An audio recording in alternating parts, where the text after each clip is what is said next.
Israel want? Like, as a state, like, what do they want from the Palestinians? What do they expect? They expect to just keep the status quo, keep business going as usual, never let those people live a normal life. Like, what do they want, and why do they have so much hate, and why haven't the Israeli people like seen the horrors of this and rebelled? Well, to be a leftist in Israel, it's difficult, and to be an anti-Zionist, it's even more difficult because you're rejecting your entire identity, your religion as well as your political identity. But look, it's a settler colonial state, just like a lot of other things in the past. But this is different because it's ongoing, and ever since the inception of Israel to today, the colonizers who colonized that land always knew that there was an indigenous Arab population that they wanted to kill or expel. And that's still the goal, like from Ben Gurion himself, the original, prime minister of Israel. I mean, he said there's so many Arabs here, we need to expel them and take their places. So it was never a land without a people and a people without a land. It was always overrun with Arabs, and they've always just wanted to expel the indigenous population so they can have an ethno-supremacist state.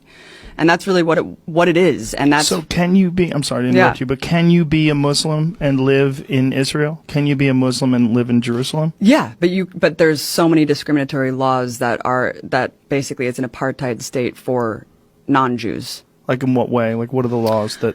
I mean, there's so many things that people can check out, but I would really recommend the work of Miko Pilet and Ronnie Barkin. They're two anti-Zionist Israeli-born Jews who have extensively talked about this. But I mean, just in the roads, like there's settler-only roads compared to Palestinian. Settler only.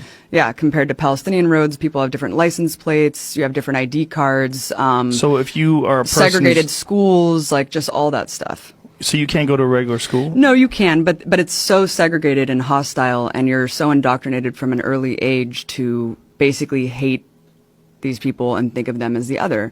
And I encourage everyone to check out interviews that I did with just average Israelis in the streets, because the genocidal rhetoric is very apparent and it's very open. And is these there a good people one were that talking we could to play me right now? Sure. Yeah, check out Abby Martin, Israelis, candid interview with Israelis. Did you have one opinion of that situation before you went there and then a different one after you came back? Well, I didn't even know what Palestine was until I was 18 years old. So when people say, oh, you're only telling us one side of the story, look, I didn't know the Palestine side of the story until I was an adult, which really should say something about our education system and our media when you completely obfuscate an entire reality and are only told one side.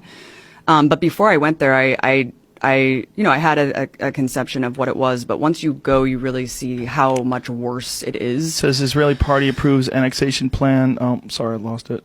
Is this the... yeah. So go to... Coerce Palestinian departure.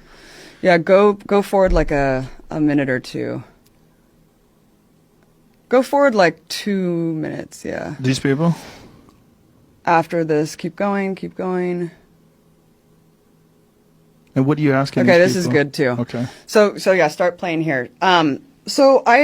This is the thing, and also the Stand With Us people in the Israeli lobby basically said, oh, you cherry picked these interviews, you only picked like genocidal people to talk to. What the hell are you talking about? I was in Jerusalem. There's a place called Tolerance Square. There's a bustling shopping area. I spoke to people from all backgrounds, all walks of life, and I just asked them very simple questions. What is it like to live here? How do you deal with the, problems? And basically they just were very, very readily comfortable to tell me very crazy genocidal things on camera, thinking that would actually look good for an American audience. So keep that in mind and check this out. A lot of people are sympathetic.